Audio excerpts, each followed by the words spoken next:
Tiempo de hablar de una comparecencia hoy también en esa comisión que se ha abierto en el Congreso, que veremos si sirve de algo o no.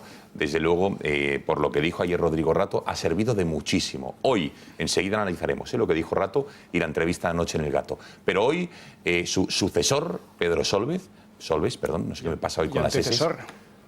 Y antecesor. Y antecesor, cierto es. Pedro Solbes ha comparecido y ha dejado, desde luego, buenos titulares. Ha hablado de la crisis económica del año 2007, 2008, 2009, la que tanto él como José Luis Rodríguez Zapatero negaron hasta la saciedad. Y ha hecho una cosa inédita en política, me atrevería a decir. Ha reconocido errores. Ha reconocido que no se hicieron muchas cosas bien. A su manera, que pequé de optimismo, que no estoy de acuerdo con el cheque de Zapatero, con los 400 euros que se dieron del IRPF, con los planes E, etcétera, etcétera. Y que a lo mejor no se opuso a las propuestas electoralistas de Zapatero con suficiente ahínco. Pero sí que es verdad que ha hecho algo inédito, que es casi pedir disculpas. Vean. Políticas públicas sobre el exceso de viviendas iniciadas o lo inadecuado de las hipotecas a 40 años, todo caía en saco roto. ¿Podría haberse hecho mejor? A la luz de los acontecimientos posteriores sería absurdo responder negativamente a esta pregunta. Hubo claros errores de previsión en el ámbito macro. No fuimos capaces de detectar la fuerte recesión española en 2009. Se aportó por actuaciones en vivienda, reforma en la educación, apoyo a las energías renovables, mejor utilización del agua, etc.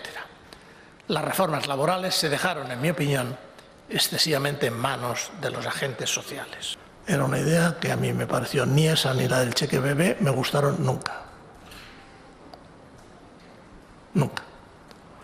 La primera salió por una iniciativa de seguridad social, porque les sobraban dinero según ellos.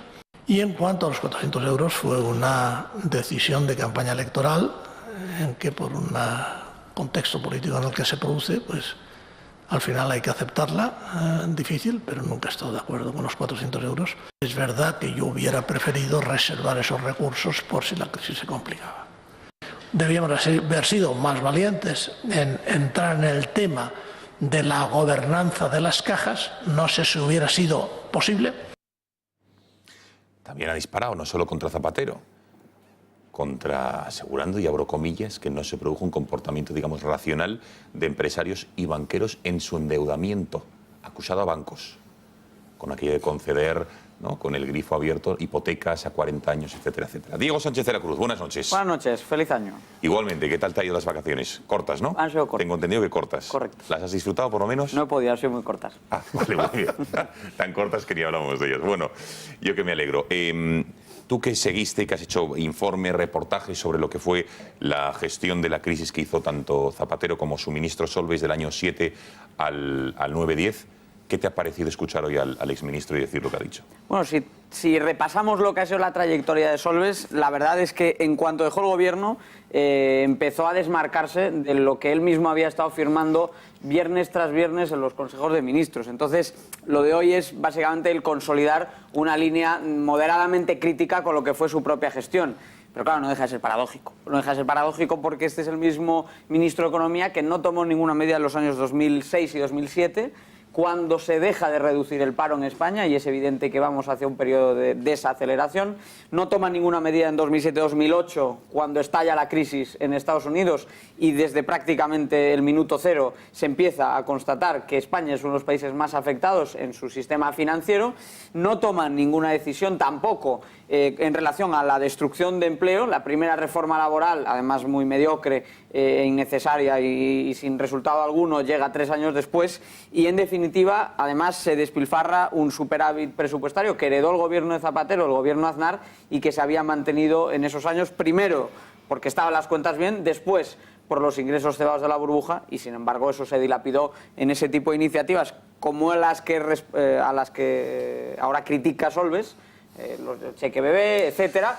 El plan E, por ejemplo, hay una estadística que es muy interesante, que es muy fácil de entender. Por cada empleo... Recuérdenos que era el plan E, que era inversión pública, ¿no? El plan E era esa 8.000 millones, si no recuerdo mal. Era esa cosa tan maravillosa que costaba 20 millones de euros anunciarla con carteles por toda España. Pero en la práctica era la vieja idea, sobradamente desacreditada, de que de una crisis de ajuste se sale inflando la demanda a base de gastar y gastar más por parte de un sector público que en ese momento estaba, además, con el grifo de crédito cada vez más cerrado los mercados y que acabó como acabó, al borde de la bancarrota. Así lo vimos con aumentos de la famosa prima de riesgo día sí y día también. Bueno. Curioso cómo se ponen los liberales con la inversión pública. Es curioso, no, porque ese sector de la mesa veo que cuando se habla del plan E reaccionan de una manera así. Fíjate, Iván, aquello, sí. No, es curioso, me gusta esta reacción. Para nuestros Solo en esta casa, ¿eh? Solo en esta casa se escucha eso en España. Hay una cifra interesante, deliciosa, de esas que van a generar una sonrisa a este lado de la mesa y en los hogares de todos los espectadores, hasta que se den cuenta que obviamente lo han pagado ellos. Cada empleo estable creado por el plan E nos ha costado 1 millón de euros. Cada empleo estable ha costado 1 millón de euros. Esa fue la gran iniciativa keynesiana del gobierno de Zapatero. Has dicho que se ha desmarcado. ¿Por qué se desmarcó en cuanto abandonó el gobierno y por qué se ha ido desmarcando con más ahínco con el paso de los años hasta hoy? Bueno, pues porque en parte... Porque era ministro, no se puede desdecir de lo que firmaba. Correcto. Lo que es más llamativo de todo es que Pedro Solbes no solo no tomó medidas para actuar contra la crisis, sino que hasta se declaró públicamente molesto con quienes hablaban de crisis. Se dio muchos golpes en el pecho insistiendo en lo bien que estaba la economía española y no Vamos dudó... a escucharle con ese debate Claro que sí. contra Pizarro, que era, insisto, era las elecciones del 2008, si no recuerdo mal. Candidato económico de Zapatero, era, como saben... Tenía un parche en el ojo. Tenía un parche, sí, recién operado creo que estaba. No, un parche, tenía como el ojo, sí, efectivamente debía tener algún problema en el nervio óptico, algo así, ¿no? Y el candidato económico de Rajoy era Manuel Pizarro. Vean. Hablan de crisis por parte del Partido Popular, incluso de recesión, que ya a veces resulta un poco incluso molesto, nada más alejado de la realidad, como hemos visto en los gráficos que hemos presentado. Como conclusión, el catastrofismo yo creo que es incompatible con la capacidad para afrontar los retos futuros. La situación actual no es un riesgo, yo creo que es una gran oportunidad.